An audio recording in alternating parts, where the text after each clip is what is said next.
In Columbia, South Carolina, they held the 28th annual Silent Witness Ceremony. It remembers the men and women who have lost their lives from domestic violence. 7 News State House reporter Caroline Yaffa was there and has a story. Behind me was a silent witness ceremony honoring South Carolinians lost to domestic violence. Loved ones gathered to remember and demand change. On the steps of the State House, 46 life-size silhouettes were carried, one for each known victim of domestic violence in South Carolina in 2024. There were 35 women and 11 men, and a 47th silhouette stood for those victims whose deaths may never be reported. Value and a life of purpose. We honor their memory by strengthening our commitment to justice, protection, and the prevention of violence. The reason you are here is because something horrible, horrific, and tragic occurred, but you are here nonetheless.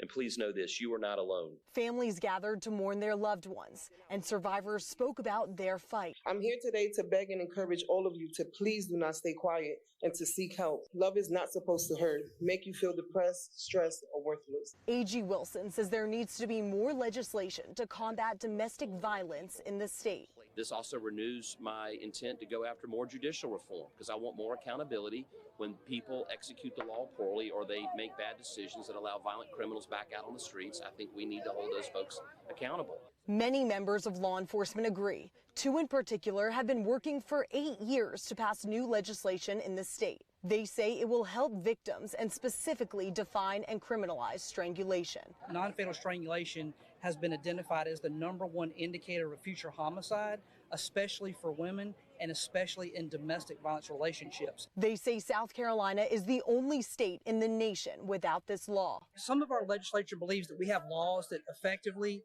deal with this already, and quite frankly, they don't. The laws we currently have in the books are not written with the specificity to specifically address this type of assault. A.G. Wilson says several years ago, South Carolina ranked first in domestic violence, and in recent years, the state was 23rd. In Columbia, Caroline Yaffa, 7 News.